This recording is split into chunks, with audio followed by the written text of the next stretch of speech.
Hey, what's up guys? Recently, LEGO came out with a brand new line of sets, which are all directed towards the ages 18 and up.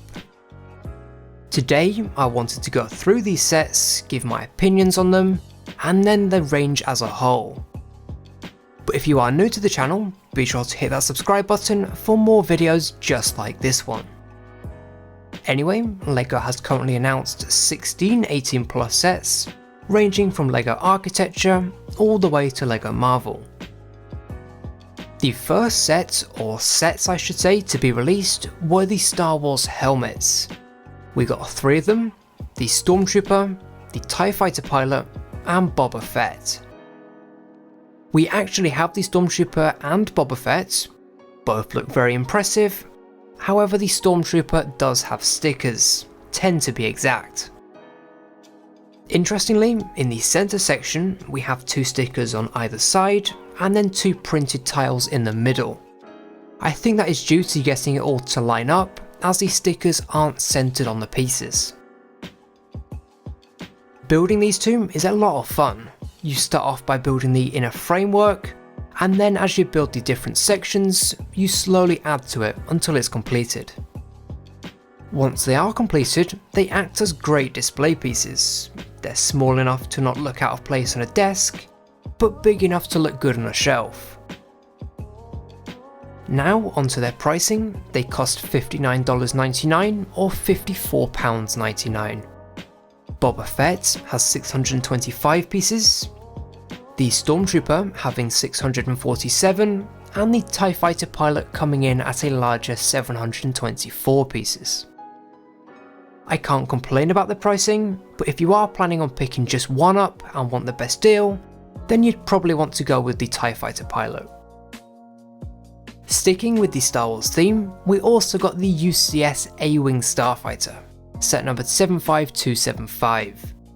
Now, I don't have this set, but I was, and still very much so, am on the fence about getting this one. Don't get me wrong, it looks good, but does it look $200 good? I'm just not too sure. When I compare this to something like the Slave 1 or even the Snowspeeder, I feel like this is just a little bit bland. Also, there's a few stickers included too, which yes, both the Snowspeeder and Slave 1 have stickers, but it's just another letdown for the A-Wing. But on a positive note though, I do like that exclusive A-Wing pilot minifig. Moving away from Star Wars, let's talk about the LEGO Technic Lamborghini Scion FKP37.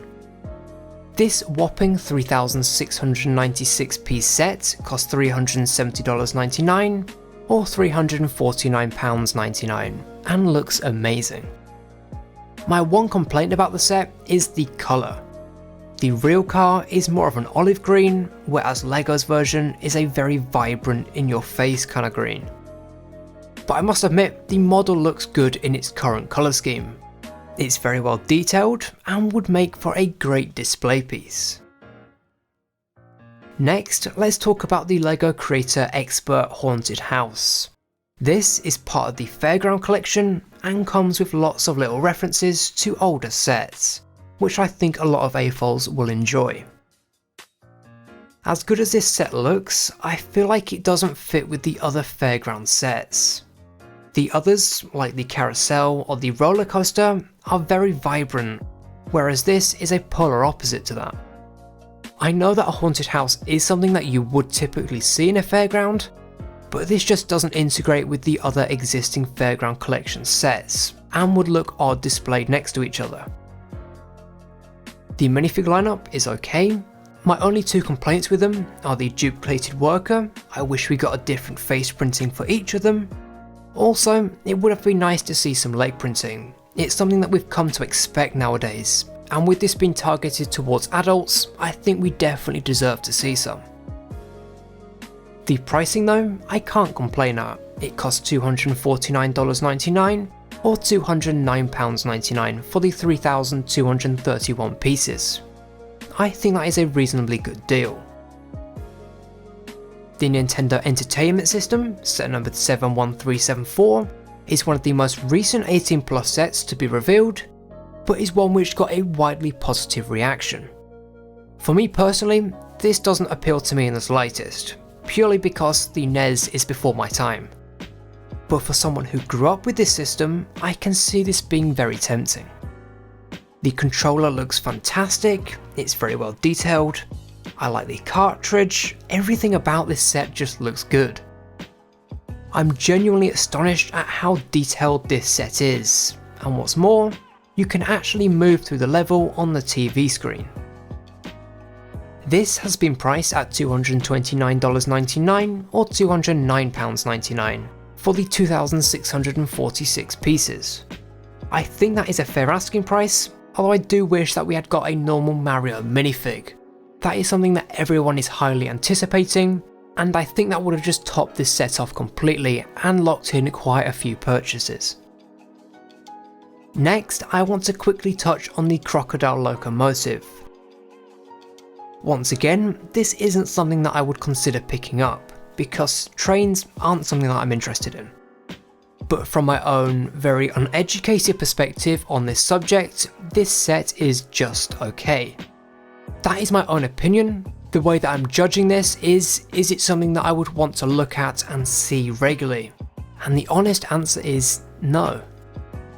Once again, I'm just going to reiterate, that is my own personal opinion, and coming from someone who isn't particularly interested in trains.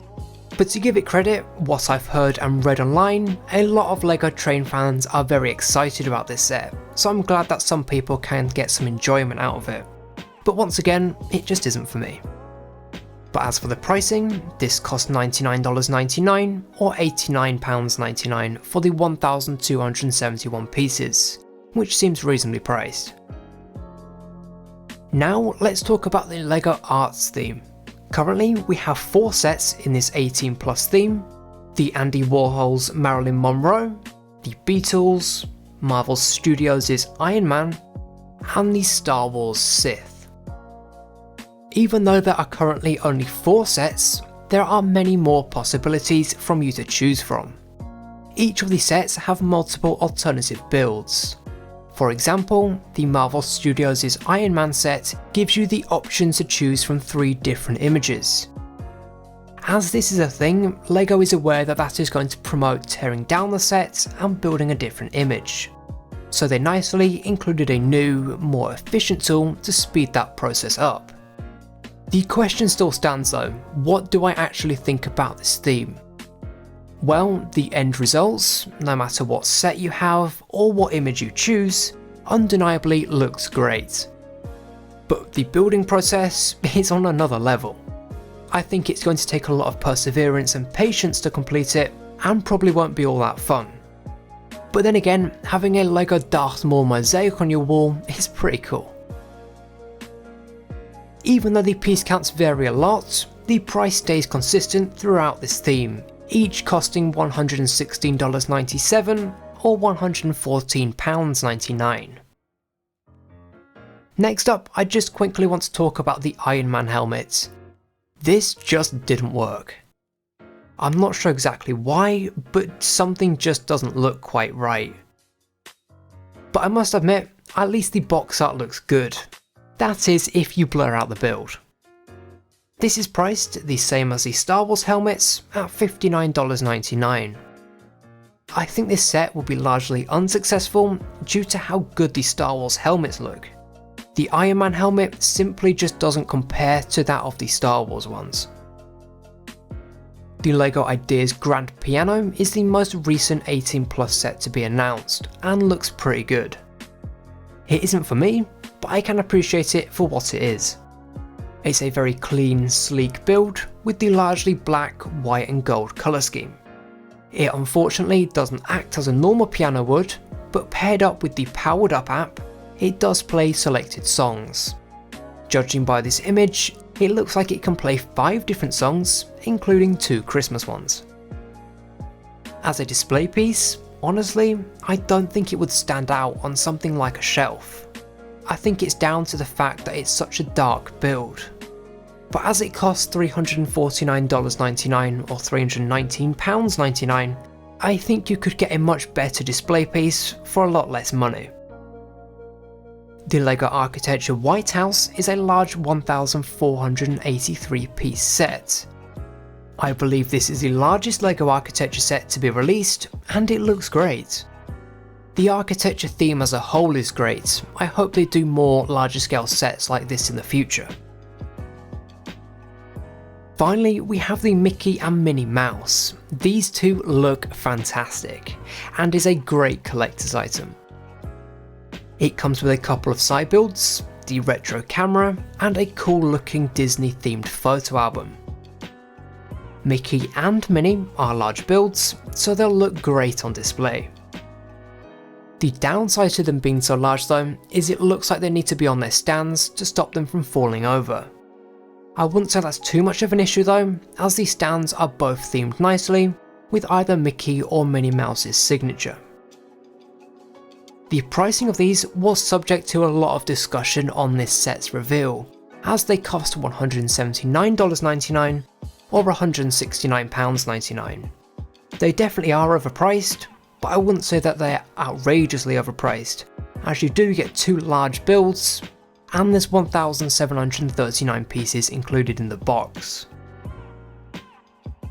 That's all the sets, but what do I think about the 18+ theme as a whole? I think the line is great for a couple of reasons. One is that we're getting more larger scale sets. Since the 18+ line was revealed earlier this year, we've already had 16 sets revealed. I also think that the 18+ theme is good because it not only shows that LEGO are acknowledging AFOLs as a large market, but it's also normalising adults collecting LEGO, as these sets are targeted and marketed specifically at people over the age of 18. But with that being said, let me know in the comments down below what you think about this 18+ line.